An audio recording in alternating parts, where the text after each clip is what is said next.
The purpose of this lecture is to discuss sampling and how we use it in estimation. First, let's establish some terminology.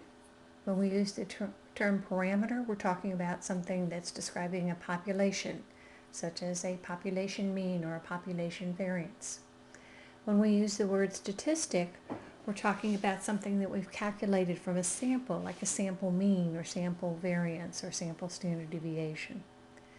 Now what we do is we use the information from the sample to say something about the parameter. So we're informing about the parameter. Now the reason we look at a sample is that in most cases the population is so large or it's very expensive to observe the entire population. So what we do is we draw a sample from that population and then infer something from that sample using sample statistics. And we have to make sure that certain conditions are met so that when we do calculate the statistic, it does what it's supposed to do. That is, it's supposed to provide information about the population parameter.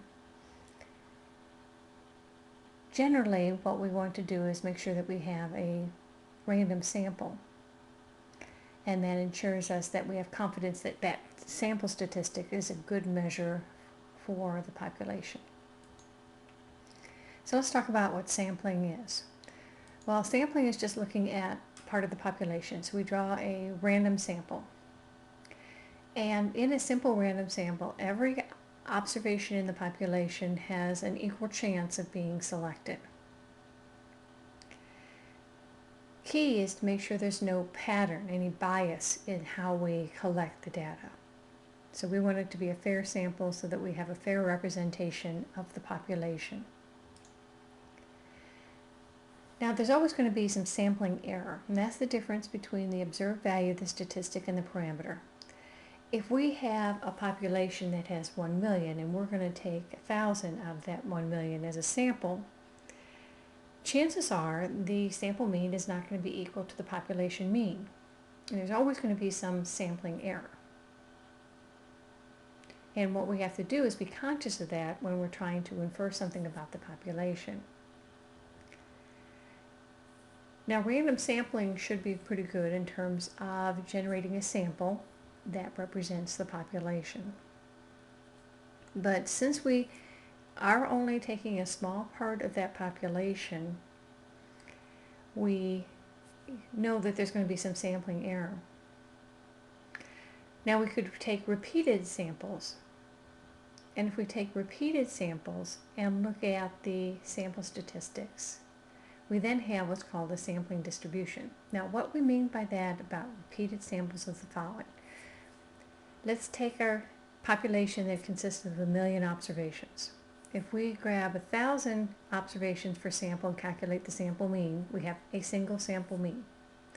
If we go ahead and get another sample of 1,000 and calculate the mean, and then repeat this over and over again, and we look at all these means, what we're dealing with is each mean, there's going to be a little bit of sampling error, but what we're going to do is look at the distribution of those sample means.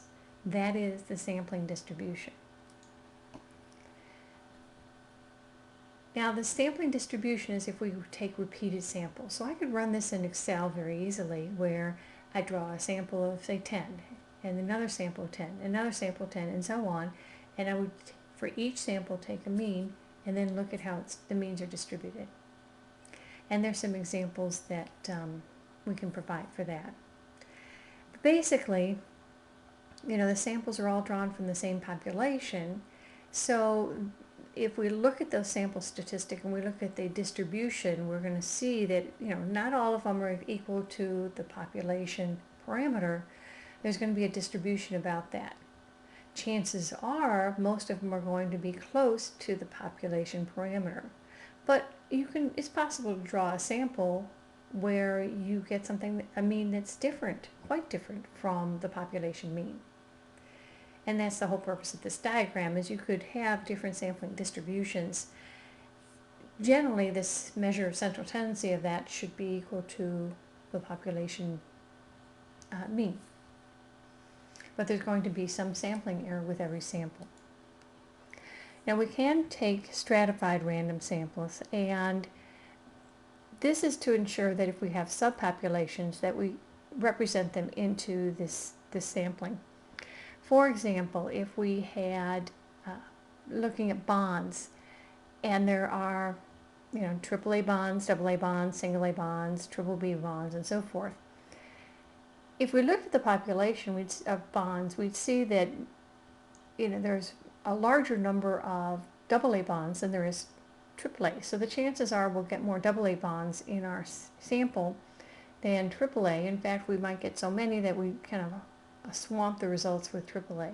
So what we want to do is take our sample and, have subpopulation. So we might want to take the population and draw a sample from each strata. So we'd have a sample of AAAs, a sample of AAs, a sample of single A's, and so on. And that way all the subpopulations are represented. And that would be a stratified random sampling. And this way makes sure that we have all parts of the population represented. And we're going to have greater precision, which means less variance than in a simple random sample in that case. Besides bonds, you could do this mutual funds, since there's thousands of mutual funds that tend to be size related and so forth, or 5-star versus 4-star versus 3-star and so forth. There are different stratifications one might find in applications in finance. We also have to grapple with some other terminology, and that is time series and cross-sectional data. Now, time series is when you're observing a value over time. And so there's likely going to be a relationship between one observation and the observation before it and so forth. So we'll grapple with that later in the course. A time series might be something of drawing returns on a stock for 5 years. That would be a time series data. We also might look at cross-sectional data, and this is at a point in time where we look, for example, we look at all New York Stock Exchange traded firms and we draw a sample of their return on assets for fiscal year 2018. So that would be a cross-sectional sample. And then there's panel data where you have time series and cross-sectional data. And those are more sophisticated studies than we're going to get into in this course. As an example of time series, you could look at Walmart's return on assets over time. And you can see in this diagram the effect of the saturation of the discount retail market. Cross-sectionally, we could look at return on assets for different firms at a particular time. So for this example, it's fiscal year 2017, and we look at the different returns. Now, the central limit theorem is going to help us out quite a bit in trying to make statements about the population based upon a given sample. So the central limit theorem allows us to make some statements about the sample mean, regardless of the underlying distribution. Now, why is that important for us? Well, if you look at financial and economic variables, they're not all normally distributed. They may follow quite different distributions in a normal distribution. And so, you can worry quite a bit about the distributional assumptions that you have to make here. But the central limit theorem tells us that if we calculate the mean, no matter what the underlying distribution, the distribution of the means will be normal. And so that's basically what you were supposed to get out of this. Now, if we have a sampling distribution, then let's say we draw many different samples. And let's say they're all 1,000 observations. So we have a bunch of samples and we've got a bunch of sample means. Well, if we want to know how those means are distributed, we actually can calculate the variance n divided by the n, or take the standard deviation divided by the square root of n, which is the same thing, and that'll give us the distribution of the sample means. So it'll tell us how dispersed the sample means are from one another. So this is leading us to what's called the standard error of the sample mean. It's the standard deviation of the distribution of the sample mean. So if you took all those sample means and you calculated the mean of the sample means, okay, then the next thing you do, calculate the standard deviation of the sample means. Well, that standard deviation is going to be equal to the standard deviation divided by the square root of n. And that would be the standard deviation of a sample divided by the square root of n. Now, if the population variance is known, which it never is in our examples, just so you know, we don't observe the entire population. Well, we're going to be working with the samples. So we can kind of ignore that first formula there. When the population variance is unknown, you take the sample standard deviation divided by the square root of n, and that gives you the standard error of the mean. So that'll give us a measure of dispersion of the sample means, and that'll allow us to perform some tests later on in hypothesis testing.